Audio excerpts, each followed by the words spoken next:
Kembali lagi di cerita Guchen. Buat yang suka cerita ini silahkan like dan share. Buat yang belum subscribe, mau kapan subscribe-nya? Oke, kita langsung aja ke ceritanya. Semua diawali dengan perceraian. Bab 886-890. Meski telah mengatakan ini, pria kuat ini masih berjalan ke arahnya dengan enggan. Yang Ruiting awalnya adalah seorang mahasiswa kerja belajar. Ketika dia tidak dapat menemukan pekerjaan yang cocok, dia bekerja di sini selama beberapa jam setiap malam untuk mendapatkan lebih dari 100 yuan tambahan. Saat itu tepat pukul 12 dan dia hendak pulang kerja. Siapa sangka dua akan dihadang di toko oleh beberapa orang kuat. Dia menandatangani perjanjian dengan kami dan menjaminkanmu kepada kami, dan KTP-mu masih ada padaku. Kalau kamu ingin mendapatkan KTP-mu kembali, kamu harus membayar kembali uangnya dulu. Pria itu berkata dengan senyuman buruk, jangan bilang kalau Jiang Tao cukup beruntung. Benar saja, anjing judi ini punya pacar yang cantik. Saya hanya seorang mahasiswa yang baru saja lulus dan belum mendapatkan pekerjaan. Saya bahkan belum mendapatkan uang sewa, jadi bagaimana saya bisa memberi Anda uang? Yang Ruiting berkata dengan nada agak cepat mulai menelan lebih banyak lagi. Namun, ketiga pria ini tidak punya belas kasihan sama sekali. Mereka bertiga tak henti-hentinya memandangi kaki indahnya di balik rok dari atas ke bawah. Di balik seragam JK, kaki ramping dan lurus itu tampak seperti muncul di buku komik. Pria mana yang tidak mau menelan ludahnya setelah melihat ini? Bahkan Lan Wancheng memarahi pacar yang Ruiting berkali-kali di dalam hatinya karena tidak berterima kasih. Kamu tidak tahu bagaimana cara menghargai pacar yang begitu cantik, tapi kamu tetap berjudi. Kamu benar-benar tidak tahu betapa sedihnya menjadi lajang. Hehehe. Gampang berurusan jika kamu tidak punya uang. Bagaimana kalau aku mencarikan klien untukmu? Dengan wajahmu, 2.000 per malam, harusnya banyak orang yang bersedia. Kenapa kamu tidak menemani kami tiga saudara dulu dan bayar kembali saja sisanya? Pria dengan perut buncit itu tertawa. Bentak. Detik berikutnya, suara jernih terdengar. Apakah ibumu mengajarimu bahwa kamu harus menghormati orang lain ketika kamu pergi keluar? Lan Wancheng berkata dengan marah sambil menamparkan backhand. Pria ini ditampar dan duduk di tanah, kamu. Siapa kamu? Apakah kamu mencari kematian? Dua pria yang tersisa bergegas ke arahnya, tetapi Lan Wancheng menghindar dan menendang lutut mereka, menyebabkan keduanya di antaranya jatuh ke tanah. Bawakan aku kartu identitasnya. Lan Wancheng meraih pria parubaya dengan perut buncit dan berkata dengan marah. Pria ini masih sedikit tidak yakin, sambil menunjuk ke arahnya dan berteriak, kamu ini siapa? Kamu dari siapa? Bentak. Dia ditampar lagi di bagian punggung tangannya. Lan Wancheng telah belajar sedikit bajingan dengan mengikuti Guchen selama bertahun-tahun. Aku secara khusus memintamu untuk memberikannya, dan aku tidak memintamu untuk bertanya. Kamu merepotkan sekali. Berikan aku barang itu. Lan Wancheng meraih kerah bajunya dan berkata dengan marah. Satu kata lagi berarti satu tamparan lagi. Tidak ada penjelasan sama sekali, dan bahkan Yang Ruiting pun tercengang. Apa latar belakang pria ini? Apakah kamu tidak takut menimbulkan masalah? Ini adalah pemikiran orang normal, secara umum sebagian besar gangster di masyarakat tidak akan terprovokasi jika bisa. Orang normal sedang belajar atau bekerja. Setidaknya jika mereka tidak terlibat dalam masyarakat, mereka memiliki pekerjaan normal. Jika mereka menjadi sasaran kelompok gangster yang menganggur sepanjang hari, kehidupan normal mereka mungkin tidak terjamin. Mereka dapat berkeliaran di bawah sesekali, dan berkeliaran di belakang Anda pada malam hari setelah pulang kerja. Tapi Lan Wancheng berbeda. Dia mengikuti Guchen dan sangat menyadari situasi saat ini di Jiangsu. Zhang Bao lah yang mengambil keputusan terakhir di jalan, tapi Zhang Bao ini mengikuti perintah Guchen. Apa hubungannya dengan Guchen? Itu adalah persahabatan yang erat, persahabatan seumur hidup, dan dia memanggil Zhang Bao sebenarnya sama dengan Guchen memanggil Zhang Bao sendiri. Meskipun Lan Wancheng tidak memiliki nomor telepon Zhang Bao, mereka telah makan malam bersama beberapa kali. Bahkan jika orang-orang ini dipukuli hari ini, ketika berita itu sampai ke telinga Zhang Bao, bukan dia yang akan menderita, yang pasti adalah sekelompok orang ini. Pria berperut buncit itu dengan hati-hati menyerahkan kartu identitasnya. Bukankah cukup memberikannya lebih awal? Aku bilang kalian sangat jahat. Kalian hanya akan patuh jika harus dipukuli. Biar ku beritahu, siapapun yang berhutang uang padamu akan dibunuh. Jika kamu berani mengganggu yang lain lagi, aku akan membunuhmu. Apakah kamu percaya? Lan Wancheng berkata dengan marah sambil meraih kerah bajunya. Lalu dia melemparkan pria itu dengan keras ke tanah. Apakah kamu akan pulang kerja? Lan Wancheng menyerahkan kartu identitasnya kepada Yang Ruiting dan bertanya dengan lembut. Jika Anda ingin segera keluar dari masalah, Anda harus meninggalkan tempat ini sesegera mungkin, jika tidak, Anda mungkin akan diblokir di depan pintu setelah makan sesuatu. Melihat waktu, tepat jam 12, dan sudah waktunya pulang kerja. Sudah waktunya pulang kerja. Tunggu saja aku, beritahu atasanku lalu aku bisa pergi. Bisik Yang Ruiting. Dia segera berlari ke restoran barbecue, tetapi ketika dia keluar beberapa menit kemudian, dia memiliki lebih dari 700 yuan di tangan. Kalau tebakannya benar, seharusnya dia sudah pasrah. Hal yang paling tabu dalam berbisnis adalah berinteraksi dengan orang yang tidak mengenal gangster di masyarakat bekerja, jika tidak, Anda akan berada di toko. Jika Early mengambil tindakan, siapa yang akan membayar kerugiannya? Terutama karena Lan Wancheng baru saja mengambil tindakan di depan pintu toko dan terus meninggalkan Yang Ruiting di dalam toko. Kelompok orang ini pasti akan datang besok kepalanya dan berkata sambil tersenyum pahit. Jika dia bosnya, dia tidak akan membiarkan pekerja sementara seperti ini terus bekerja. Tapi Yang Ruiting lebih ceria, menggelengkan kepalanya sedikit dan berkata, tidak masalah, setidaknya. Aku sudah mendapatkan uang sewaku. Sudah larut malam, aku akan mengantarmu kembali. Yah. Dia mengangguk sedikit dan berjalan ke depan tanpa berkata apa-apa. Sepertinya dia sedang memikirkan sesuatu. Awalnya, masalah ini tidak ada hubungannya dengan Lan Wancheng, tapi dia sudah membantunya, jadi sebaiknya dia membantunya sampai akhir. Jika Yang Ruiting menjadi sasaran lagi setelah dia pergi, itu akan menjadi lebih merepotkan. Apakah kamu tidak ingin bertanya tentang aku? Dia tiba-tiba berjalan ke samping dan bertanya dengan suara rendah. Tidak. Setiap orang memiliki hal-hal yang tidak ingin mereka katakan, jadi mengapa repot-repot bertanya? Lan Wancheng merentangkan tangannya dan tersenyum. Tapi biasanya setelah mengatakan ini, dia akan menceritakan keseluruhan ceritanya sedikit demi sedikit. Pria bernama Jiang Tao adalah kakak laki-lakinya, 1 tahun lebih tua darinya. Ketika dia masih di sekolah, dia juga mendominasi dan mengejar Yang Ruiting dengan sewenang-wenang sehingga dia tidak memiliki pelamar di sekitarnya. Siapapun yang berani mengejarnya pasti akan dipukuli. Selain itu, serangannya sangat sengit, dan lambat laun Yang Ruiting tinggal bersamanya selama kuliah. Awalnya, dia sangat patuh, dan dia berhenti berkelahi dan berjudi. Dia tidak hanya merokok, minum, dan berjudi, tetapi dia bahkan menamparnya di depan saudara laki-lakinya karena Yang Ruiting berlari menjemputnya di tengah malam. Dia merasa kehilangan muka di depan saudara-saudaranya, jadi dia menamparkan Yang Ruiting di depan semua orang. Kemudian setelah putus, Jiang Tao memohon, menggorok pergelangan tangannya, dan mengancam akan bunuh diri. Singkatnya, dia dipaksa untuk berdamai kembali dalam waktu 2 hari setelah putus. Tapi kali ini, Yang Ruiting bertekad untuk putus. Dia diam-diam mempertaruhkan uang di luar dan langsung berhutang pada rentenir. Jika mereka tidak putus, dia mungkin harus membayarnya sendiri. Sejauh ini, pria bernama Jiang Tao telah hilang selama seminggu dan belum terlihat. Mendengar ini, Lan Wancheng diam-diam mengutuk orang ini ribuan kali. Pria itu benar-benar bodoh. Tadinya dia ingin memanggil taksi di pinggir jalan, namun setelah menunggu lama, tidak ada taksi yang kosong, entah penuh orang, atau jalannya salah. Bagaimana kalau naik sepeda? Yang Ruiting tiba-tiba menunjuk ke sebuah sepeda kuning kecil di bawah pohon dan berkata dengan lembut. Lan Wancheng tidak peduli, tapi dia selalu merasa agak sedih jika ada seorang gadis yang mengendarai sepeda bersamanya. Bukankah ini tidak bagus? Tapi sebelum dia bisa berkata apa-apa lagi, Yang Ruiting sudah mendorong sepeda basah itu ke bawah pohon. Kamu bisa mengendarai sepeda, kan? Bisakah Anda memberi saya tumpangan? Oke. Melihat dia tidak keberatan dengan sepeda kuning kecil itu, Lan Wancheng tidak berkata apa-apa dan hanya melangkah maju untuk membantunya. Di masa lalu, dia selalu berpikir bahwa hanya saudara Chen yang bisa membonceng seorang wanita cantik di belakang sepeda. Dia tidak pernah membayangkan hari seperti itu akan menimpanya. Ayo pergi. Akan turun hujan. Lan Wancheng menaiki sepedanya dan menuju ke arah rumahnya. Yang Ruiting menyewa sebuah rumah kecil di luar dan menemukan komunitas kuno di pusat kota. Ketika dia datang ke sini, bahkan sulit untuk menemukan lampu di pinggir jalan. Biasanya gadis kecil seperti dia harus kembali ke sini setelah menyelesaikan pekerjaannya pada malam hari, dan dia harus mengakui bahwa dia relatif mampu menanggung kesulitan. Kita sudah sampai. Kalau begitu kamu naik ke atas dulu, aku juga akan kembali. Lan Wancheng memarkir sepeda di sebelahnya dan berbisik. Tapi saat ini, perutnya keroncongan. Sangat sulit untuk makan malam-malam ini.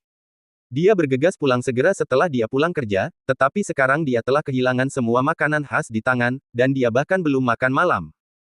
Naiklah ke atas bersamaku, dan aku akan memberimu sesuatu bagian bawah untuk dimakan. Yang Ruiting meraih lengannya dan berkata dengan lembut. Ah, kamu memberiku makan sesuatu. Lan Wancheng mendengar ini dan menggelengkan kepalanya dengan cepat. Tidak, tidak, kita baru mengenal satu sama lain kurang dari sehari, bagaimana kamu bisa memberiku makan sesuatu? Tidak masalah. Itu enak. Jangan khawatir, ini sangat bersih. Yang Ruiting memiringkan kepalanya, tidak mengerti apa yang dimaksud Lan Wancheng di sini. Oh, itu bukan masalah besar. Aku tidak takut pada gadis manapun. Apa yang aku takutkan? Lagi pula, karena tidak mampu menahan undangan berulang kali dari si cantik, Lan Wancheng juga mengikutinya ke atas. Namun kemudian, dia menyadari bahwa dia memang salah. Waktu menunggu 10 menit. Yang Ruiting mengeluarkan semangkuk mie ham dan telur dari dapur dan meletakkannya di depannya. Momen ini membuat Lan Wancheng sedikit tercengang. Kamu bilang biarkan aku makan bagian bawah, ya bagian bawah ini. Yang Ruiting menggaruk kepalanya dengan ekspresi curiga di wajahnya, hah. Aku bilang datang ke rumahku untuk makan mie, kakak Lan, apa yang kamu bicarakan, kenapa kamu tidak bisa mendengarkan? Apakah kamu mengerti? Memikirkan hal ini, Lan Wancheng hanya bisa menundukkan kepalanya karena malu. Teman baik, saya seharusnya tidak membaca begitu banyak lelucon pornografi di internet. Saya langsung salah paham. Bagaimana rasanya? Yang Ruiting bertanya, berdiri di dekatnya dengan ekspresi penasaran di wajahnya. Mungkin siapapun yang memasak berharap orang lain akan menyukai apa yang mereka buat. Lan Wancheng menggigitnya dan mengunyah, enak. Enak sekali. Saya tidak tahu apakah saya lapar atau apa, tapi ini enak sekali. Saya merasa sedikit kekurangan. Bolehkah saya minta lebih banyak? Ya, silakan makan pelan-pelan, masih ada lagi. Setelah itu, Yang Ruiting masuk ke dapur lagi dan terus membuatkan sesuatu untuknya. Terlihat dari keahliannya di dapur bahwa dia harus sering memasak. Dibandingkan dengan teman-temannya, banyak gadis yang jauh lebih mandiri. Mungkin karena terlalu lapar, jadi Lan Wancheng memakan semua mie dan sup hanya dalam 3 menit. Datang lagi. Dalam beberapa menit, suara Yang Ruiting terdengar dari dapur. Dia datang membawa semangkuk besar mie. Tangannya mungkin terbakar, jadi dia segera menyentuh telinganya dengan tangannya. Kamu makam dulu, aku akan menutup jendela, sepertinya ada angin kencang. Awalnya Lan Wancheng tidak peduli, tapi saat Yang Ruiting menutup jendela, cahaya terang melintas di seluruh gedung, yang langsung membuatnya tercengang. Apa yang baru saja menyala di seberang jalan? Dia segera berdiri dan melihat ke arah jendela, lalu dia melihat cermin Bagua tergantung di gedung seberang. Ada apa? Yang Ruiting bertanya dengan tatapan bingung. Lan Wancheng menatap ke seberang gedung dan berbisik, apakah kamu tahu rumah di seberangnya? Aku kenal dia, tapi aku tidak terlalu mengenalnya. Sepertinya dia tinggal di seberang sekolah kami. Namanya Yi Lingling. Dia sari departemen penyiaran. Ada apa? Apakah ada dendam padamu? Tidak, aku bahkan tidak mengucapkan sepatah kata pun. Bagaimana bisa ada kebencian? Jelas sekali, perkataan Lan Wancheng memiliki arti yang dalam. Gadis kecil ini bahkan tidak tahu bahwa dia telah dikerjai. Cermin di seberangnya adalah cermin Bagua, dan di pedesaan area, itu juga cermin gosip. Ada pepatah populer yang mengatakan bahwa jika Anda menggantung cermin di luar pintu, itu dapat membawa nasib buruk di rumah Anda sendiri ke rumah orang lain. Mungkin tidak disengaja, tapi ini cermin gosip. Ada cermin, dan cermin itu tepat di tengah aula. Bahkan mungkin ada trik lain di seberang sana. Lan Wancheng memegang mie tersebut dan berkata sambil makan, sepertinya karena kamu telah memasak 2 mangkuk mie untukku, jadi aku tidak bisa mengabaikanmu, kan? Itu. Oke. Meskipun dia waspada, dia tetap memilih untuk mempercayai Lan Wancheng. Setelah makan mie, dia datang ke gedung langit. Itu adalah komunitas kuno. Tidak ada menunggu di bawah, apalagi di atas. Dia adalah seorang gadis dan dengan seorang pria. Datang ke tempat seperti ini di malam hari di mana dia bahkan tidak bisa melihat jalannya dengan jelas membuatnya merasa sedikit takut. Ada apa di sini? Yang Ruiting bergumam dengan tatapan bingung. Tapi Lan Wancheng meraih lengannya dan berbisik, hati-hati, kamu hampir menginjak sesuatu. Apa? Dia menyorotkan senter ke tanah, yang membuatnya sangat takut hingga dia menjadi pucat dan ketakutan. Dia melompat dan melompat ke Lan Wancheng. Ular! Ular! Yang Ruiting sangat ketakutan sehingga dia menjatuhkan senternya ke tanah dan berseru. Memang ada ular tidak jauh dari kakinya, hanya 3 ular mati. Itu hanya mati. Tidak masalah. Jangan takut. Ada aku di sini. Lan Wancheng dengan lembut menepuk pundaknya dengan tangannya dan berbisik. Ini adalah pertama kalinya seorang gadis menunjukkan bahwa dia dibutuhkan. Faktanya, laki-laki muda merasa puas juga dibutuhkan. Kenapa ada ular? Yang Ruiting sangat ketakutan hingga suaranya masih bergetar. Jika tebakanku benar, ini pasti trik dari seberang rumahmu. Ular adalah ahli pesona. Ada Medusa di barat membatu lawan hanya dengan sekali pandang. Yang dipaparkan di sini adalah formasi menawan yang bisa membuat wanita berpikiran lemah menjadi nakal dan sangat kejam dalam waktu singkat. Lan Wancheng menjelaskan sambil berbisik, jika kamu tidak percaya padaku, lihatlah apakah yang ada di ular itu adalah nomor rumahmu. Mendengar kata-katanya, Yang Ruiting dengan cepat menundukkan kepalanya dan melihat, hanya untuk melihat bahwa nomor yang dipasang di ketiga ular ini adalah 606. Bukankah ini nomor rumah-rumahnya? Juga, lihat apakah ada sesuatu di mulut ular itu. Bisik Lan Wancheng. Dia membungkuk dan mengeluarkan selembar kertas dari mulut ular itu. Ketika dia membukanya, dia melihat tanggal lahirnya tertulis di sana. Yang Ruiting sekarang sedikit percaya bahwa dia menjadi sasaran. Tidak heran dia merasa bahwa hidupnya tidak berjalan dengan baik selama periode ini. Dia tidak berjalan dengan baik dalam studinya, di tempat kerja, dan dalam hubungan pulang kerja. Semuanya berjalan tidak baik. Yang terpenting dia hampir jatuh ke sungai yang sesaat naik bus kembali ke sekolah malam ini. Meskipun dia tidak percaya pada takdir, akhir-akhir ini dia sangat tidak beruntung. Ini benar-benar hari ulang tahunku, bagaimana ini bisa terjadi? Yang Ruiting berseru dengan ekspresi heran. Lan Wancheng membakar catatan itu dengan korek api. Lalu dia bertanya, saya punya cara untuk membalas orang lain dengan caranya sendiri. Saya bisa mengembalikan semua yang Anda alami baru-baru ini. Tidak perlu. Aku benar-benar bisa mengembalikannya. Bahkan jika kamu bisa, tidak perlu membalas. Yang Ruiting bisa mengetahui mengapa Yi Lingling mengincarnya. Dia meraih tempat beasiswa terakhir, jadi dia selalu menyimpan dendam. Dia menjadi sangat buruk akhir-akhir ini dan hampir kehilangan nyawanya. Meskipun Yi Lingling penuh kebencian, jika dia harus melalui semua yang dia alami lagi, mungkin bencana yang bisa dia hindari mungkin tidak akan sama bagi orang lain. Oke, karena kamu bilang begitu, maka aku lakukan apa yang diperintahkan, dan kamu menungguku di sebelah. Lan Wancheng juga mengangguk sedikit dan berkata, diakuinya, gadis ini memiliki kepribadian yang tergolong sederhana dan tidak terlalu bijaksana, sehingga dia belum tahu apakah dirinya sedang diplot secara emosional atau di sekolah. Yang Ruiting menyingkir dan segera melihat tanah terbakar, dan ketiga ular itu terbakar menjadi abu. Ledakan! Ledakan! Ada awan gelap di langit dan akan turun hujan. Ayo pergi, akan turun hujan. Lan Wancheng menatapnya dan berkata dengan lembut, dan keduanya buru-buru turun dari lantai paling atas. Tepat ketika mereka kembali ke kamar 606, saya mendengar hujan deras mengguyur di luar jendela. Sial! Bagaimana aku bisa kembali? Lan Wancheng berdiri di ambang jendela dan berkata dengan lembut. Padahal, cermin bagua di seberangnya sangat mudah pecah. Yang perlu dilakukan hanyalah menggantungkan cermin di dinding permainan. Sekilas, sepertinya gagasan tentang bagal liar di pinggir jalan. Dia hampir tidak tahu sedikit pun tentang Feng Shui, tetapi dia tidak begitu memahaminya. Hujannya deras sekali, apakah kamu masih ingin pergi? Yang Ruiting berdiri di belakangnya dan berbisik, bagaimana kalau kamu tidur di kamarku dan aku tidur di sofa, dan kita akan puas untuk satu malam dulu? Bukankah ini tidak pantas? Bahkan jika aku ingin tidur di sofa, aku akan tidur di sana. Setelah berulang kali menolak, Lan Wancheng juga berencana untuk tinggal di sini dan tidur suatu malam dan pergi lebih awal di pagi hari agar tidak ada orang lain yang melihatnya. Alasan utamanya adalah hujan terlalu deras malam ini, dan dia lelah sepanjang malam, dan saat ini sudah jam 2 pagi ketika dia kembali, dan dia harus berangkat kerja jam 7, yang menunda istirahatnya. Aku akan memberikannya padamu seumur hidupku, tunggu saja aku. Yang Ruiting segera mengambil bantal dan sandal dan berkata dengan lembut.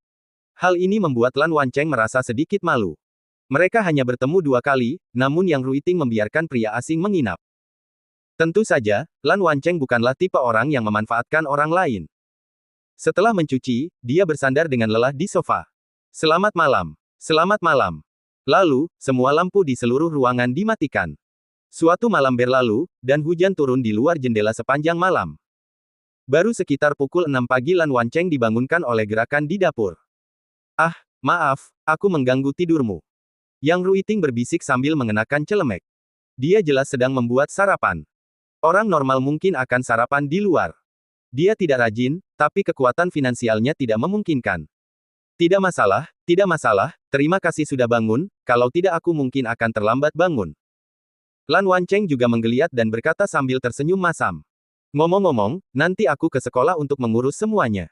Kamu mau kemana? Aku mau kerja. Wah, apa pekerjaanmu? Keamanan.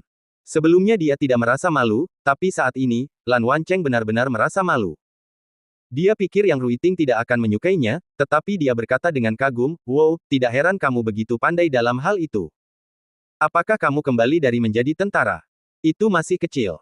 Lan Wancheng tersenyum canggung dan berkata, "Itu hanya penjaga keamanan kecil. Lelucon yang luar biasa. Ada apa dengan penjaga keamanan? Masih memiliki puluhan ribu sebulan, dan dia di Jiangsu.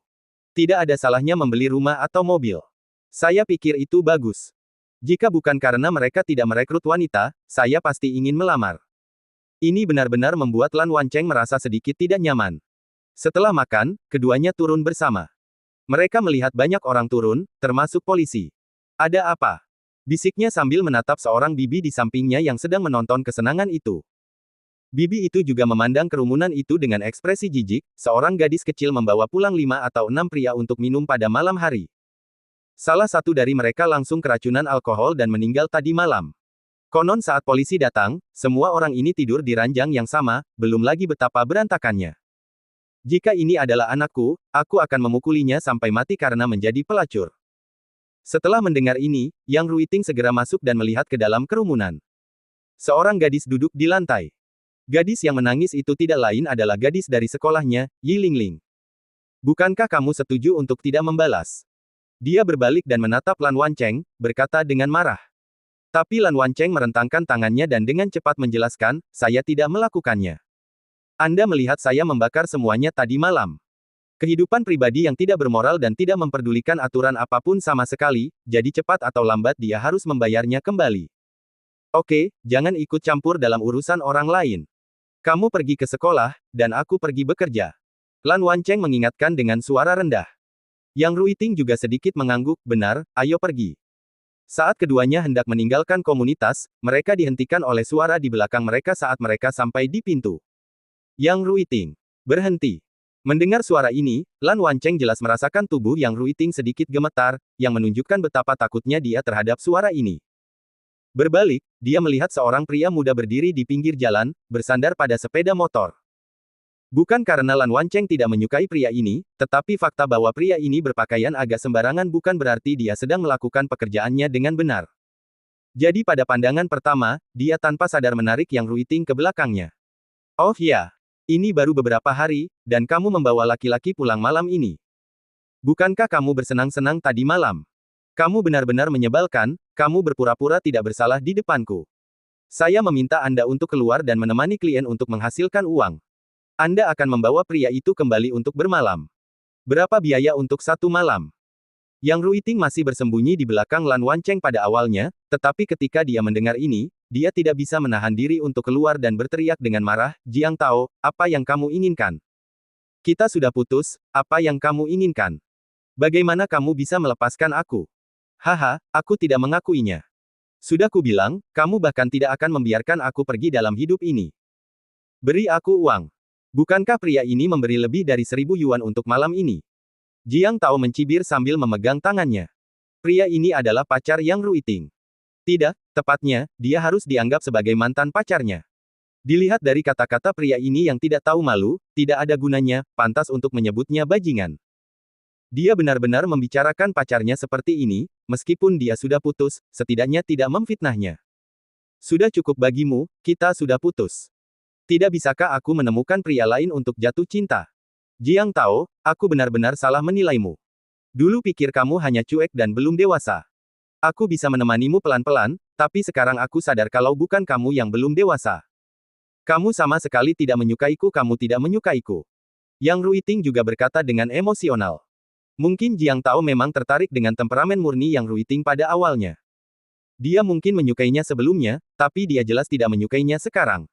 Pria yang bisa membuat pacarnya pergi ke KTV untuk menjadi putri, apakah kamu masih berharap dia mencintaimu? Jiang Tao menunjuk Yang Ruiting dan berjalan ke sisi ini dengan marah, "Apakah aku memberimu wajah? Apakah kamu berani membalasku?" Aku berkata, "Kecuali aku bosan bermain-main denganmu. Jika tidak, kamu tidak akan pernah menyingkirkan aku dalam hidup ini." Pria seperti ini bisa keluar dan bersenang-senang sesukanya, tetapi Yang Ruiting tidak bisa, jadi dia harus menjaganya di rumah dan keluar untuk menghasilkan uang setiap hari. Tepatnya, mengatakan dia bajingan benar-benar menurunkan peringkat bajingan. Apa itu bajingan? Artinya, kecuali tidak mencintaimu, aku bisa melakukan apa saja untukmu. Umumnya disebut tipe laki-laki yang pandai bicara, bisa membujuk orang, punya mobil, rumah, uang, dan tampan. Orang seperti ini memiliki kemampuan untuk disebut bajingan. Sedangkan untuk orang seperti Jiang Tao, dia hanya bisa disebut manusia tebu. Kamu bilang kamu harus punya karakter yang baik untuk makan makanan lunak. Dengan sikap yang buruk, siapa yang mau memberimu makanan lunak? Saya pernah melihat orang yang tidak tahu malu, tapi saya belum pernah melihat orang begitu tidak tahu malu seperti kamu. Lan Wancheng meraih tangan Jiang Tao yang hendak mengulurkan tangan ke Yang Ruiting dan berkata dengan marah. Aku memperingatkanmu. Lepaskan aku. Tahukah kamu siapa kakak laki-lakiku? Percaya atau tidak, aku akan membunuhmu hanya dengan satu panggilan telepon. Jiang Tao melotot setelah pergelangan tangannya dicengkeram. Mereka semua berusia 20-an, dan mereka masih membicarakan hal-hal seperti pemukulan dan pembunuhan sepanjang hari. Bahkan bos sejati tidak akan hanya berbicara tentang membunuh siapapun. Sebaliknya, bajingan kecil yang tidak punya uang dan kekuasaanlah yang suka berbicara omong kosong.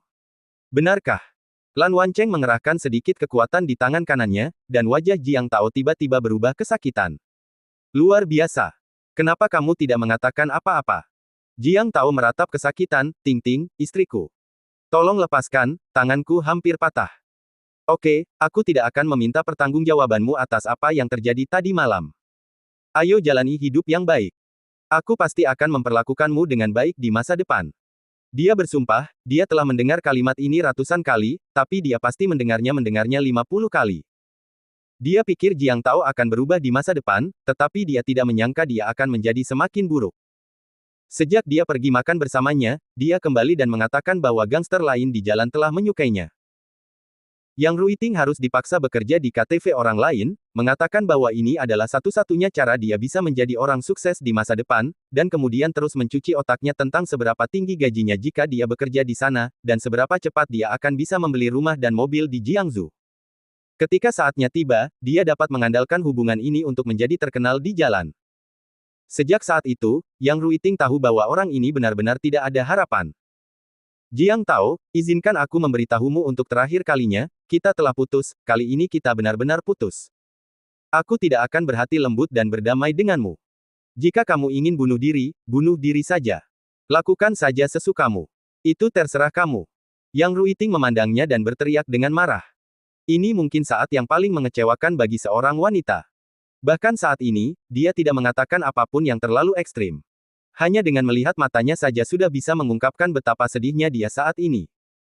Tidak, sayang, aku salah. Aku akan berubah, aku akan berubah. Aku akan mencari pekerjaan besok. Aku akan mendukungmu dan aku akan mendukungmu mulai sekarang. Jiang Tao berlutut di tanah dan berguling sambil memeluknya. Kakinya meratap. Jika Jiang Tao pergi dengan tenang dan anggun saat ini, Yang Ruiting mungkin benar-benar terkesan olehnya, dan mungkin ada titik balik di masa depan. Namun, saat dia berlutut, dia benar-benar memadamkan semua harapannya. Seorang pria bisa berlutut di tanah apapun kesempatannya, apa gunanya? Mungkin Jiang Tao masih belum tahu apa artinya memiliki emas di bawah lutut seorang pria. Sebelumnya, dia memukul, memarahi, dan mengancam Yang Ruiting. Kapanpun mereka putus, dia akan berlutut di tanah dan memohon pengampunan. Sejujurnya, aku sangat kecewa padamu. Jangan datang padaku lagi. Aku mohon biarkan aku pergi. Lan Wancheng hanya memandang Jiang Tao dengan sedih dan dengan cepat menyekat tangannya, hei, bahkan menyentuh orang sepertimu pun terasa seperti penghinaan bagi diriku sendiri. Aku bahkan tidak repot-repot memukulmu. Jangan ganggu dia lagi, kamu tidak cukup baik untuknya. Dia menyukaiku. Apakah kamu pikir dia wanitamu setelah kamu tidur dengannya? Sampai sekarang, orang itu masih meraung obsesif. Kamu salah. Lan Wancheng perlahan berbalik dan berkata dengan dingin, tidak ada yang terjadi di antara kita semalam. Aku tidur di sofa dan dia tidur di kamar. Bahkan, terkadang aku cukup iri padamu, bajingan, karena benar-benar memilikinya. Jalani masa muda gadis yang baik. Lan Wancheng juga tidak mau mengatakan satu kata pun lagi kepada orang ini atau mengungkapkan satu kata lagi. Bagaimana mungkin? Dia sangat cantik, bagaimana kamu bisa menanggungnya? Oh, aku percaya padamu, idiot. Kamu sangat menyedihkan. Kamu bahkan tidak percaya orang seperti apa pacarmu, bagaimana kamu bisa layak untuk jatuh cinta? Meninggalkan kata-kata ini, dia berjalan menuju ke arah yang ditinggalkan Yang Ruiting tanpa menoleh ke belakang. Jiang Tao adalah satu-satunya yang berdiri di sana. Dia terus menunjuk ke punggung Yang Ruiting dan meraung, Yang Ruiting, aku akan memberimu satu kesempatan terakhir. Kalau tidak, kita akan benar-benar putus. Apakah kamu mendengar itu? Apa yang aku katakan kali ini benar? Aku tidak keberatan dengan apa yang terjadi padamu tadi malam, apalagi yang kamu inginkan. Tapi Yang Ruiting bahkan tidak menoleh ke belakang itu. Apakah kamu memenuhi syarat untuk keberatan? Dia membuka pintu taksi dan berkata dengan marah. Dengan mata acuh tak acuh, dia bahkan tidak repot-repot melihatnya dan langsung masuk ke dalam taksi. Lan Wancheng juga memandang Jiang Tao di seberang jalan dengan wajah terdiam dan menggelengkan kepalanya tanpa daya. Dari mana datangnya orang ini hingga mengatakan hal seperti itu? Dia membuatnya tampak seperti orang lain tidak bisa hidup tanpanya. Dengan sosok, penampilan, dan kepribadian Yang Ruiting, pria manapun di jalanan 100 kali lebih baik darinya. Duduk di dalam taksi, Yang Ruiting tidak bisa menahan tangisnya. Mungkin bukan karena dia sedih dengan perpisahan itu, tapi dia merasa 2 tahun masa mudanya telah disia-siakan untuk orang seperti itu. Sedih sekali harus putus, setidaknya itu membuktikan kalau kalian pernah mencintai sebelumnya. Bersihkan. Lan Wancheng mengeluarkan sebungkus tisu dari sakunya dan berkata dengan lembut. Duduk di sampingnya, Yang Ruiting hanya tersedak dan berbisik, bisakah kamu meminjamkanku bahu untuk bersandar? Pada saat ini, Lan Wancheng memperhatikan bahwa sopir taksi di depan memberi isyarat untuk memeluknya. Saat seorang gadis sedang patah hati, sebenarnya paling mudah baginya untuk memiliki kesan yang baik terhadap orang yang ada di sisinya. Saat seseorang memintanya untuk meminjamkan bahunya, jangan bersikap bodoh dan biarkan dia bersandar padamu. Peluk saja dia. Sopir taksi tampak khawatir, tetapi dia terbatuk sedikit dan berkata, oh, gadis kecil, katak berkaki 3 ini sulit ditemukan. Bukankah ada pria berkaki 2 di mana-mana? Mungkin yang berikutnya akan ada di sana. Yang benar adalah berada di sisimu. Sopir itu terus membantu, tetapi Lan Wancheng masih kesulitan bagaimana cara memeluknya agar dia tidak merasa terlalu sembrono. Dalam aspek lain, dia berguna, tetapi dalam hal semacam ini, dia tidak semulus Gu Chen. Mungkin seperti kata pepatah, kata-kata jenaka adalah mangsanya, dan keraguan adalah yang Anda suka. Mungkin paman sopirnya sudah tidak tahan lagi, dia belum pernah melihat orang sebodoh itu. Dia menggoyangkan setirnya dan berbelok tajam ke kanan, dan Yang Ruiting jatuh ke pelukan Lan Wancheng. Ups, maaf. Jalannya terlalu sempit, dan ada tikungan tajam dari waktu ke waktu. Baru kemudian Lan Wancheng bereaksi. Dia memeluk bahu Yang Ruiting dan terbatuk 2 kali untuk menghilangkan rasa malunya, tidak masalah, lepaskan saja, tidak masalah. Yang Ruiting tidak banyak bicara, hanya bersandar padanya seperti ini. Sedikit terisak dalam pelukannya. Setengah jam kemudian. Ruang keamanan grup Junli Jiangsu. Pintu dibuka dan semua orang masih sarapan di dalam. Gu Chen juga sedang memeriksa informasi di komputer. Saat ini, Lan Wancheng masuk dari pintu dan terus menatap telapak tangannya. Apakah kamu sakit? Apakah kamu menyentuh kotoran anjing yang bau di tanganmu? Sedang apa kamu?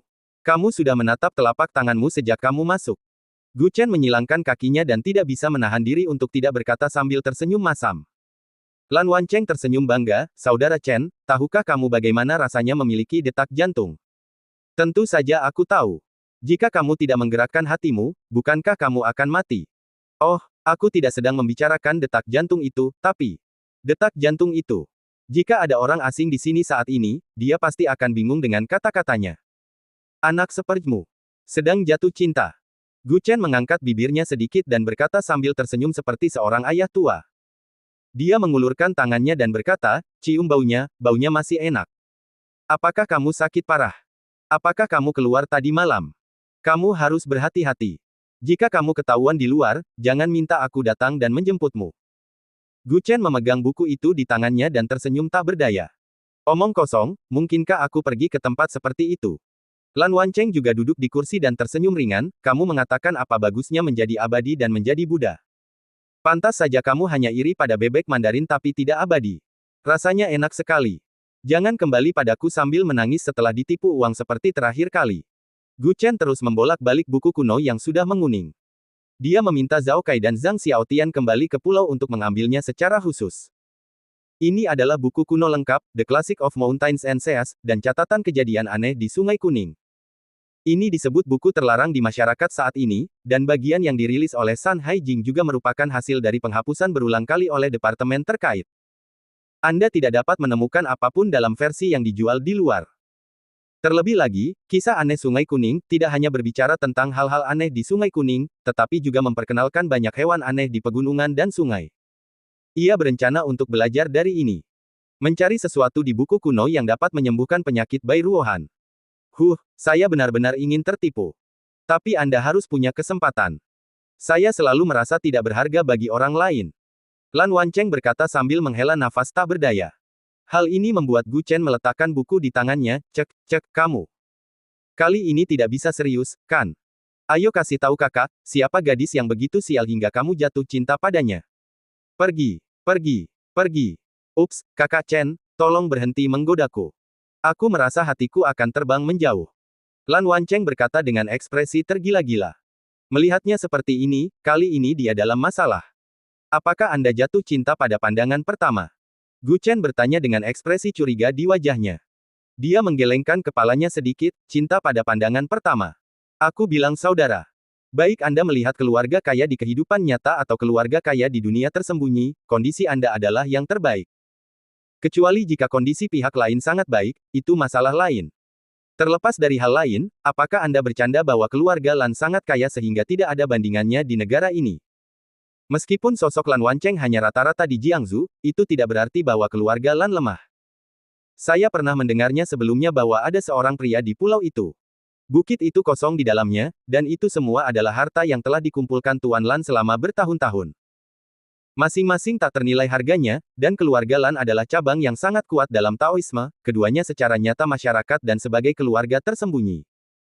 Kondisi ini sempurna untuk bertarung.